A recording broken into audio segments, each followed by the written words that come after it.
જય શ્રી રામ. કેમ છો બધા મજામાં? આપણે બ્લોગ જોતા હોય મજામાં છે. આજે તો પણ આખો લાઈટ હતી જ નહીં મમ્મી. કઈ લાઈટ રોઈ દીધું હોય ત્યાં કોઈ 10-10 15-15 મિનિટ થઈ તા હોય જાય. વળી પાછા એમ થાય કે હાલો બારે નીકળીએ તો આ લાઈટ આવે, વળી અંદર જાય, વળી લાંબો વાહન કરીએ તો આ લાઈટ વળી વહી જાય. તો આખો દિવસ શુક્રવાર હતો જ આમ તો 2:30 વાગે તો આવ્યું. એ પછી તો આવજો ચાલુ જ રાખી. હમણાં જો વહી ગઈ હતી હજી આવી જ છે લાઈટ. અત્યારે રસોઈના ટાઈમે લાઈટ ના હોય હાવ એવા ધંધિયા કરે. હમણાં તો લાઈટ હાવ ઉનાળો આવ્યો ને એકવાર ઉનાળો ને એકવાર લાઈટ વહી જાય. હવે ગરમી તાપમાન એટલું બધું તો હેરાન થઈ જાય હાવ. છોકરાઓ બિચારા તો બહુ હેરાન થઈ જાય લાઈટ વગરના. તો હમણાં જો આવી છે કેટલી વાર ટકે ને એ જોવાનું હે. એટલે તો બ્લોગ બનાવવાનું મોડું થઈ ગયું કાયસ. નકર તો વેલો બનાવો તો તારે અત્યારે લાઈટ જ હોય કીધું લાઈટ વગરનો મેળ ન આવે પછી બનાવવાનો. યશભાઈ અમારે કહે છે કે હાલો મમ્મી તો બ્લોગ બનાવી નાખીએ. હું બધા હાલો રસોઈનો ટાઈમ થઈ જશે તો બનાવી નાખીએ કીધું. અહીંયા હાવ પકડી દીધા હતા લાઈટે હાવ. રોજ હમણાં તો એમ જ કરે કઈ યશ? હોય જ જાય ને ઘડીએ હોય તો હોય નકર વહી જાય. અડધી કલાક આવે ને કલાક વહી જાય, અડધી કલાક આવે ને વહી પાછી વહી જાય વહી જાય. રાતના એમ જ કરે. કાલ રાતે એવું થયું હતું ને જો ને પરમ દિવસે એમ જ થયું હતું. રાતના એટલી જ હોય પીએ. આવી ગરમી હોય એક લાઈટ નો આવે અને હેરાન પાવર તો પૂરો ભરવાનો જ હોય. બિલ આવે તો એમાં ફરફરિયામાં હોય લખેલું આટલું આવ્યું એમ કઈ તો ભરવું પડે. લાઈટ ના હોય પાછી તો એવા હેરાન થઈ ગયા. તો અમે લાઈટ વગર શુક્રવાર હતો તાપતો હતો પણ એ તો આવી ગઈ પાછી વહી ગઈ હતી. ચાલુ જ હતું એમને ભાવ. બાકી હું હાલે યશ તારે? લાઈટ નહોતી તું બનાવી નાખી બીજું તો બનાવ.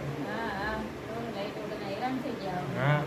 તો લાઈટ વગરના હેરાન થઈ ગયા. પાછી વળી આંબાલાલ કાકા આગાડી દીધી છે 18 થી 23 તારીખ સુધી દીધી છે. વરસાદ ને પવન બધું ભેગું.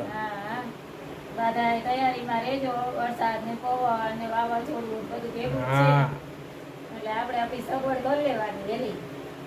કારણ કે હવે ખબર પડી જાય આગાહી હોય એટલે અગાઉથી જ ખબર પડી જાય કે આટલી તારીખે છે એટલે માણસ બિચારા એની વ્યવસ્થા ખેડૂત રાંધે કરવા માટે ને આપણે તો બીજું શું કરવાની. જે મેન છે એ ખેડૂતને બિચારાને હોય નુકસાની એને જ જાય.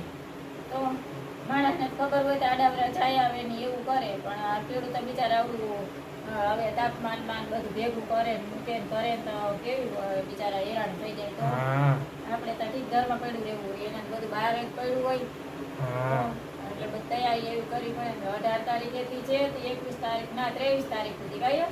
23 તારીખ સુધીની આગાહી છે. ના થોડી ઘણી ઝપટતા આવશે જાજુ નો આવે પણ આપણને થોડી ઘણી દરિયાકાંઠે છે ને એટલે ઝપટતા લાગે જ આપણને. થોડુંક તો લાગવાનું જ છે જોજે ને. પવન તો કેટલો બધો હોય 3-4 દિવસ થી હવે પવન એટલે વાંધો ના આવે. લાઈટ નો હોય તો મજા ન આવે તો એમ અમારે તો ઓછી જતો પડે. છોકરા નાના હોય ને એને બિચારાઓને હેરાન. અમારે તો ડબડિયા વેકેશન કરવા ગયા છે કાલના.